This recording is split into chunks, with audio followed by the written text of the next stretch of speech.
اكيد انت دلوقتي بدأت الاجازة، واكيد انت دلوقتي عندك وقت فاضي كتير جدا، فده اهم وقت انك تسمعني فيه، علشان ده اهم وقت ممكن تستثمره في حياتك. خليك معانا. طبعا قبل ما نبدا احب اقول لك ان انا هعمل لك فيديوهات جميله قوي في الاجازه دي، علشان مش هيبقى ورايا دراسه تعطلني. وتاني حاجه خلي بالك انك لازم تطور نفسك في وقت الاجازه، لان ده وقت مهم جدا. تاخد كورسات، تروح تشتغل لو انت عايز تشتغل يعني، تمسك معاك مبلغ محترم حتى لو انت مش محتاج. تعمل حاجة جديدة، تروح تتدرب تمرين معين. تحاول تتحرك وتوسع مداركك، وتوسع دايرة أصدقائك، علشان الأجازة ده أكتر وقت مفهوش وراك التزامات.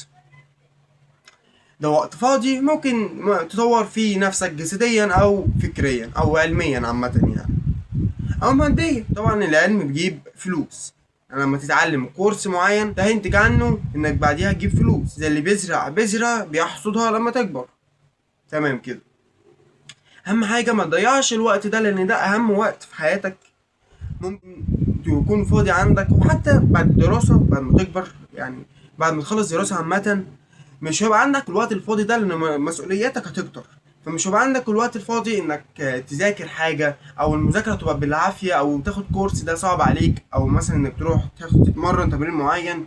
برضو مش هيبقى عندك وقت متاح انك تتمرن تمرين معين. بص ركز على حاجه، لو انت برضو عايز ترفه على نفسك، ما تخليش الاجازه كلها ترفيه. خلي برضو فيها جزء تعليم وجزء تطوير من جسمك والكلام من كده. ولو برضو انت بتطور بس وشغال في كورسات وبس، ما بتاخدش ترفيه، ده غلط برضو. انت الاجازه دي المفروض عشان تاخد ترفيه، بس مش تقعدش فاضي خالص. دي النقطه بس. وطبعا انا معاكم هنا في الاجازه، هعمل لكم فيديوهات جميله، ممكن اعمل لكم فلوجات كمان لو في وقت يعني.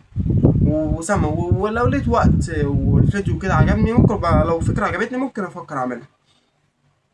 اهم حاجه ما تخليش يومك يعدي وخلاص، لازم تتعلم حاجه جديده، لازم تتسلى، تخرج مع اصحابك، تجرب حاجه جديده، تشتري حاجه كان نفسك فيها، تروح تشتغل لو انت مشتغلتش قبل كده، وتجرب. ده طبعا بيغير فكرتك.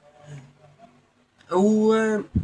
وبالمره كمان اخرج، اعرف ناس جديده، لا، كبر معارفك، دي حاجه كويسه جدا. اهم حاجه ما تخليش الاجازه تعدي عليك والدراسه تيجي تحس انك ما عملتش حاجه في الاجازه، لان دي اكبر خطأ بيقع فيه الناس كتيره جدا. واكيد الفيديو ده لو انت بتسمعه دلوقتي يبقى انت دلوقتي في الاجازه، لازم تفكر في حاجه من اللي انا قلت لك عليهم، وتعمل حاجه جديده، وتفكر انت نفسك في ايه وتعمله. انت الحاجات دي ممكن تشغل يومك بالحاجات الصح، وممكن تشغل يومك بالحاجات الفاضيه.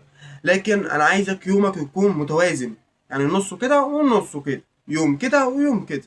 طبعا ربنا يوفقك. هكون معاك على طول في الاجازه، اعمل لك فيديوهات جميله جدا، واي فكره فيديو انت عايزها اكتبها لي تحت، ان شاء الله مش هتاخر عليك. وما تنساش اللايك والاشتراك، وابعت الفيديو لاي حد من صحابك لعله يستفيد برضو، ده موضوع مهم جدا. لو اي جروب عندك، واشترك في القناه عشان دي قناه هتنزل عليها فيديوهات جديده، وخليك معانا على طول. وما تنساش كل يوم تتعلم حاجه جديده، ومع بعض اخليك الف